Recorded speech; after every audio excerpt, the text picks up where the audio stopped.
afternoon, everyone. Welcome back to the Art for Tomorrow podium. My name is Farah Nayeri, and I write on culture for the New York Times. And I'm also a woman from Iran, but we will soon be mentioning that, of course.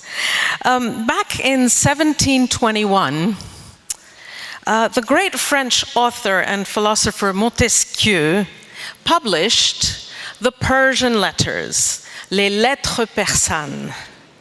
It was basically the story of two Persians who visit France during the reign of Louis XIV and who observe France, and they cast an outsider's eye on this society in France.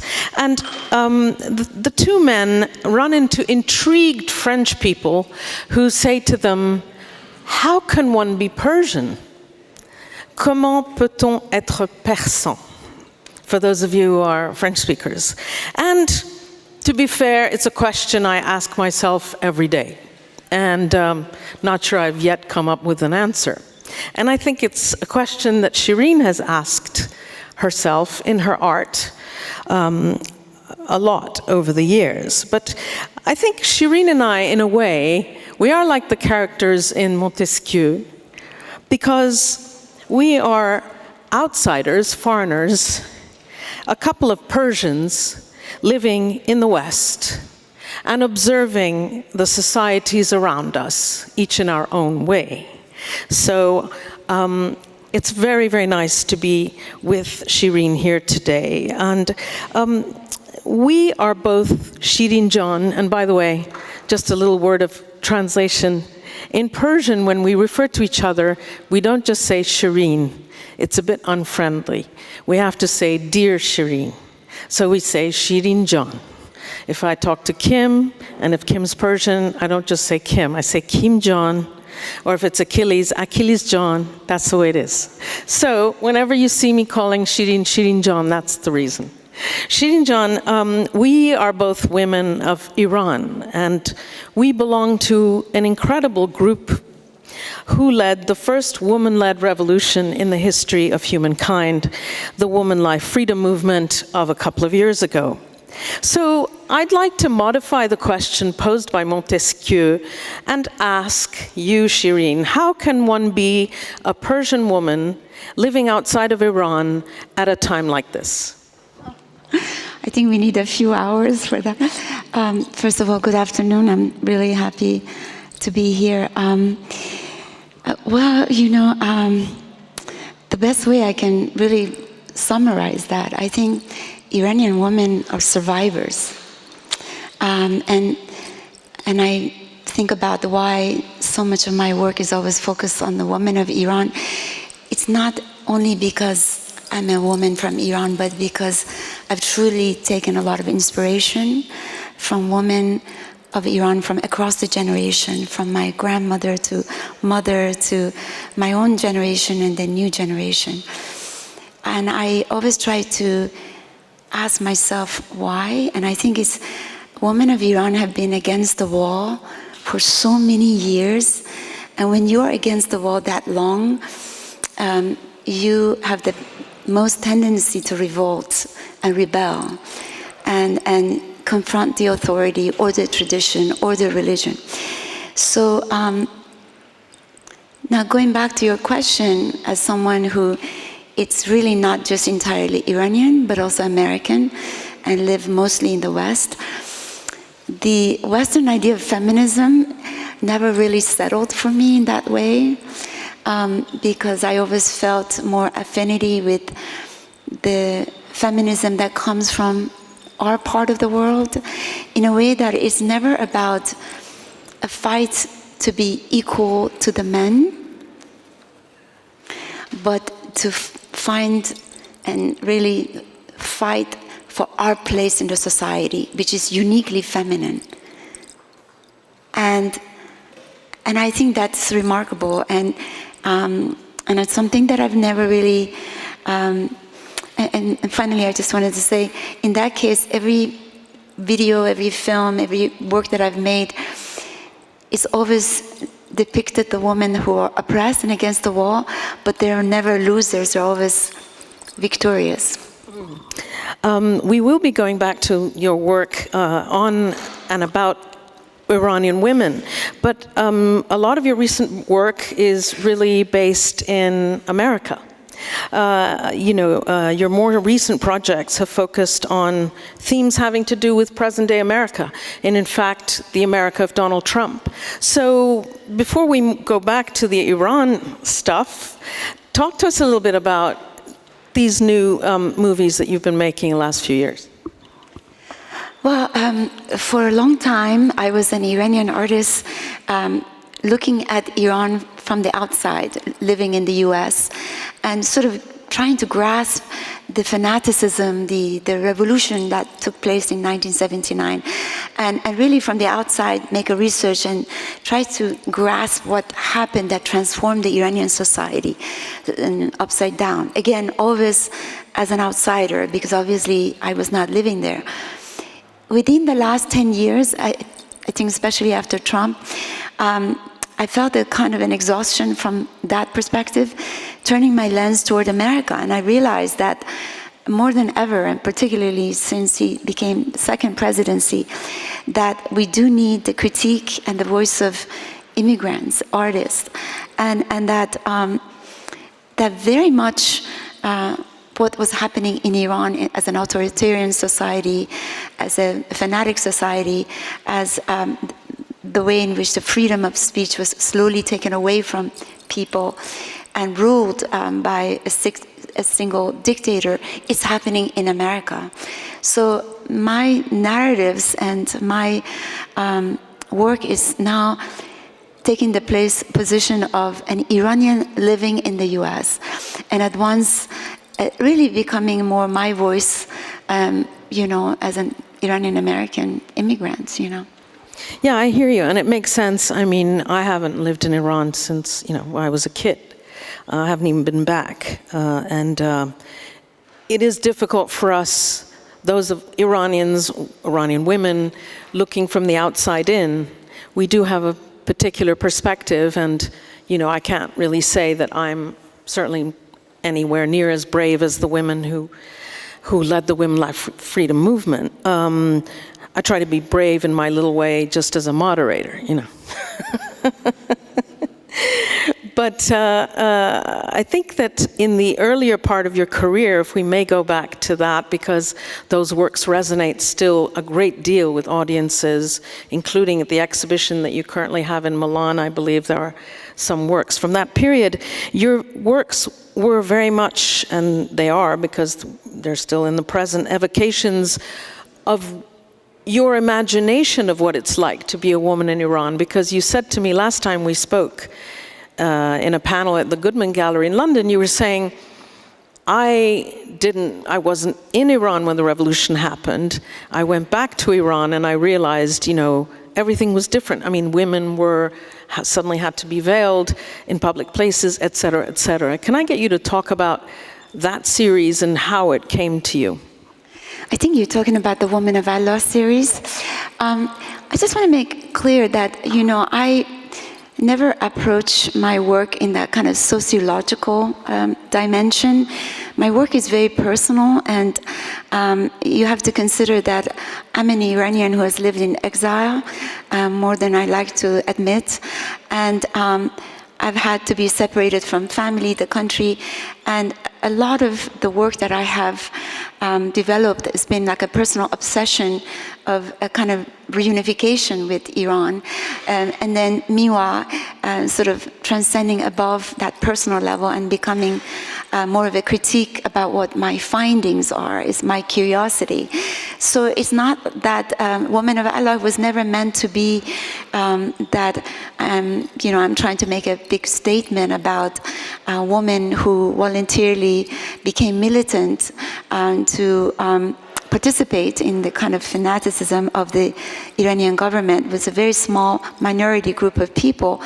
But my way of understanding the foundation of the revolution and how it impacted men and women who were somewhat brainwashed with the idea of concept of martyrdom, the celebration of life after death, and an acceptance that on the way of love and faith, love of God and faith, you be willing to commit cruelty and violence and ultimately the obsession with death.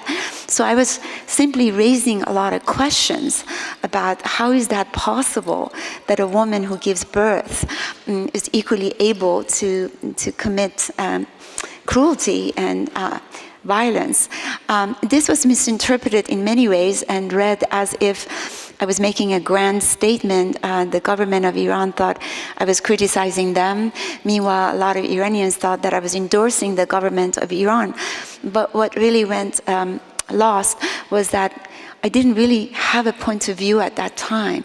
So the images you're speaking about is really an artist trying to raise many questions about a society that she has been disconnected from. And today, I think my work in relation to the US is in the same framework.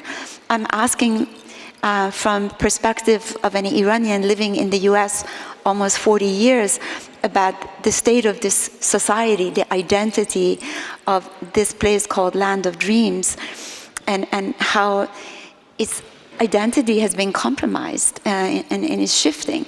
And this goes back to the point that I wanted to make, that I find that it's artists' task to be politically conscious and to be able to raise important issues of our time. Now, mine happened to become very politically charged because I'm Iranian and I'm very politically affected by the revolution, etc.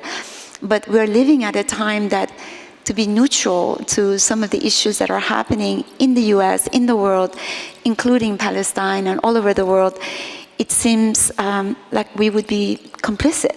So my tendency is really to respond to issues that I face as a human being and the world that I live in. Yeah, I mean, there is a tension there, which you're even referring to, because on the one hand, you do feel like you need to respond to the world we live in, which is a highly politically charged world, no matter where we look, whether it's America, whether it's beyond America, whether it's Iran. And at the same time, you've always said that you're not an activist. In other words, you are not saying one must think this, X versus Y. You raise questions. Is that what you mean? Yeah, I mean, I always say I distinguish art and activism in this way, that with activism, you distinguish between good and evil, right and wrong. But with art, you let the audience to distinguish that. You don't decide for the audience. And I also come from a deeply poetic history and tradition, and my work is quite enigmatic and abstract and very conceptual. And I don't believe that any of my work try to appeal to the audience in terms of pushing a particular polemic.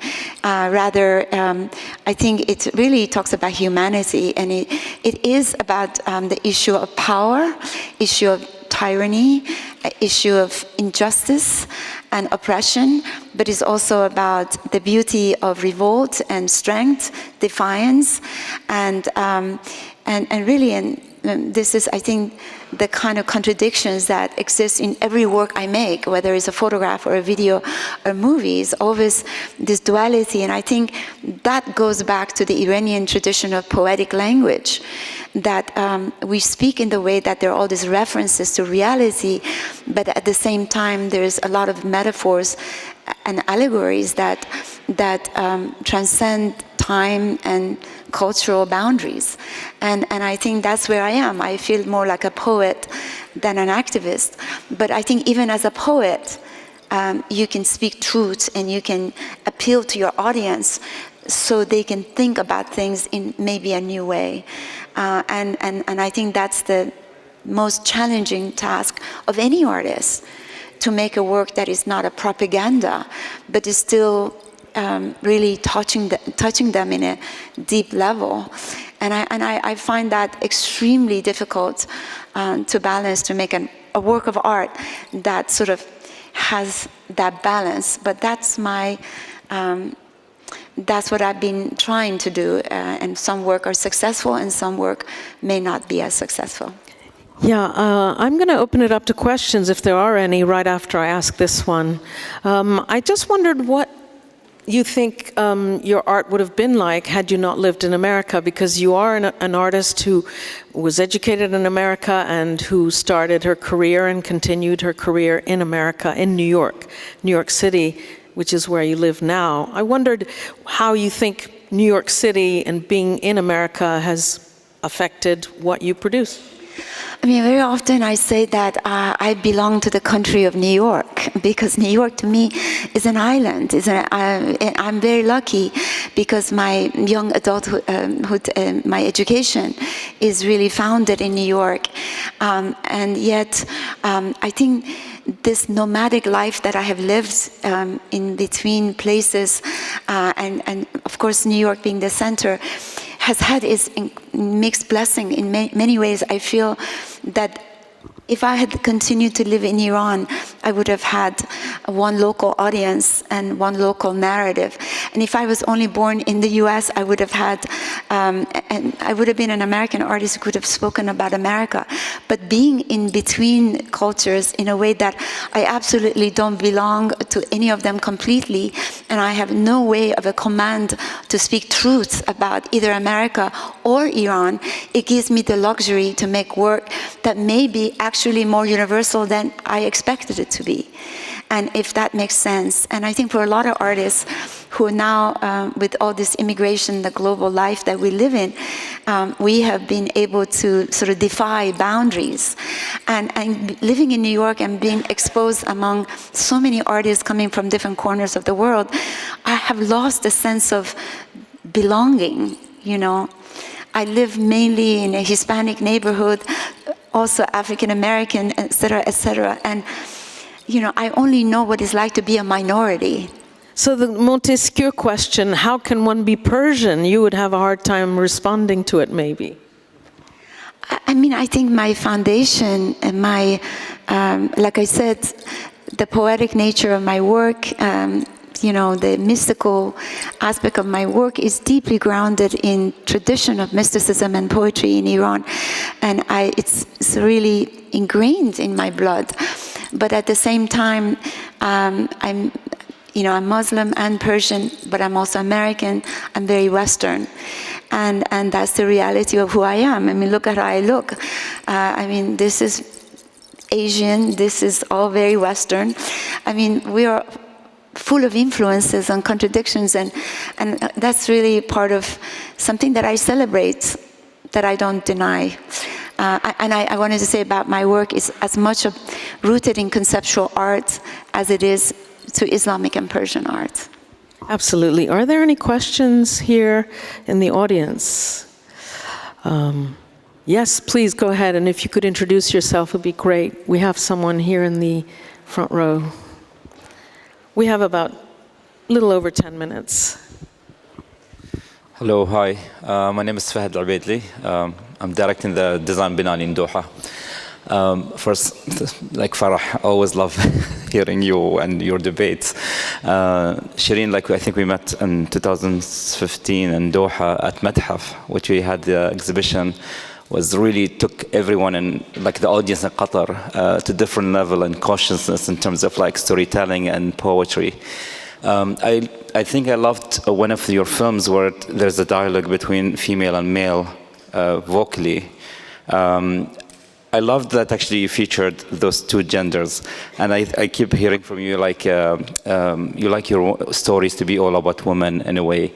But I feel like, especially with leading Design Doha and discovering the beauty and the artisans and the craft of the Iranian landscape, there's a lot of men I met there, and they are almost like pain, but in silence. They cannot express it and stuff like that, and they are the minority. Men that actually have a lot of expression and a lot of creativity, but they don't have anyone to be the voice for them because they're men. And they're actually, for me, I found it to be even harder than a woman that actually she wants to express. She can express it different ways. But men, we have really limited expressions to express our pain. Did you thought about that, or you wanted to incorporate it somehow in your work? Yeah, excellent question. Thank you. Well, I think for most of the audience don't know that you're talking about Turbulent. It's a video that a man sings to a theater full of men and a woman singing to empty theater, and the music. My obsession with earlier work, not so much today, really focusing on the masculine, the feminine relation to the Iranian society. It was really making the point about the woman, because the women were far more against the wall, and the men were more of a conformist in a way. And so it was really more a critique of the Iranian society in a way that, in the sense of Turbulent, he was singing a traditional music, but she, who is not, women are not allowed to sing in Iran, she sings something that's very guttural and breaks all the rules of music and becomes very rebellious. For me, it's been always very interesting that, being a woman, I'm always easier for me to go under the skin of a woman, and being an Iranian woman, I'm easier for me to understand the struggle of Iranian women. I'm not against men, and I understand that being within the traditional barrier of, in any traditional society, men also have their own issues. But I really, as a woman, I have my own vulnerabilities and issues that somehow that was easier for me to tell the woman's side of the story. But I understand that, especially where we come from, that part of the world, men also suffer from having to suppress a lot of emotions due to religious or traditional norms. But I'm not as close to it because, I grew up a woman in Iran. So anyway, I couldn't do justice in that notion.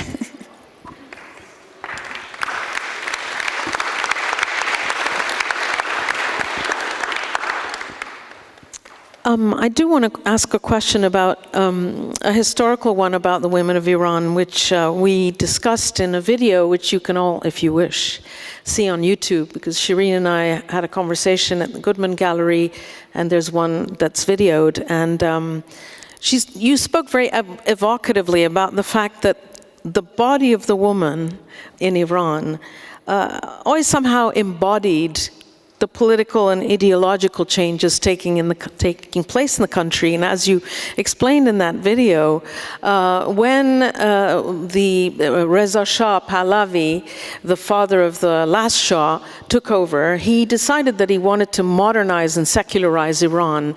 And in one fell swoop, he banned the wearing of the chador, the veil.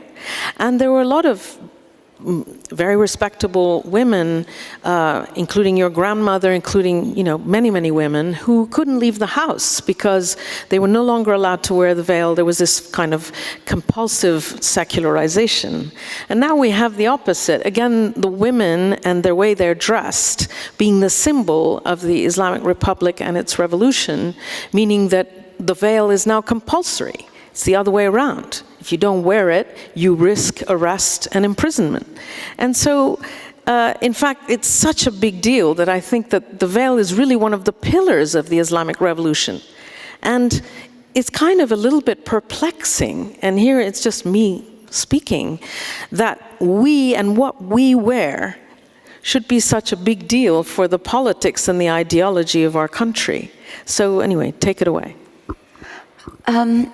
Well, I think in general, for any woman born anywhere, our bodies are both our source of power, power of seduction, beauty, and strength, and yet a point of violence and oppression. I think sexual exploitation takes place everywhere, so I think that's a universal issue that women are very vulnerable with their bodies. But I think specifically speaking about Iranian society, historically women's bodies have been a kind of a battleground for men's ideological, religious rhetorics. and that with the Woman of Allah, when I made that series, it was about how the Iranian government basically used the woman's body in a way by forcing them to veil. They became the identity of the revolution and the Islamization, and the way they controlled the woman was the way that the woman in a way embodied their ideology. Later I worked in other work by poetry by Farah, when I made work that the woman's body became a point of shame and sin in the traditional society. And then finally the latest work was about woman's body due to sexual exploitation. So for me, it's always been really fascinating as a woman who's always had the kind of problem with my own body since being young. Not sure why, but yeah. I mean, we're told at my generation there was something shameful about our bodies, and that we, I think that's very specific to our culture in Islamic cultures more than the Western culture. But for me, that's always been an issue, how a woman's body is always a contested space, a discussion for men, and how at the same time, like let's look at woman, life, freedom revolution, I would say, how women said it's enough of allowing our bodies to be used by you to control our lives, and even the hair becomes an object of discussion. And so for me, this revolt against a system that uses your body as a tool to control, it was incredibly powerful. And it's a subject that I think it could deserve a discussion for an hour. But for me, it's been very interesting in relation to Iranian women, but women at large in the world, I think. And just before we close, sadly, Shirin Jan, what is your what do you think will happen? How do you see the future for us women of Iran? And I mean in Iran, not outside. I mean, I wish I had a crystal ball, but I think that from what I can tell is that already, really just if you look at the Iranian society today, very few women are wearing the veil anymore. I mean, you can see there's incredible transformation since the Woman, Life, Freedom. And I think the image that we have from the outside obviously is very different than the reality in Iran, that things have changed for the positive. But I think, Farah, we need to ask, what's next for all of us in the world? Let's not just forget about us. I worried more about the people in America now than I worry about people in Iran. I worry about the Middle East. I worry about people in Palestine. I worried about hostages. I worry about we're standing at the really crucial threshold of a horrible time of our modern history. And so I'm actually less worried about the woman of Iran than I'm worried about living in the US. Thank you so much. Thank you so much.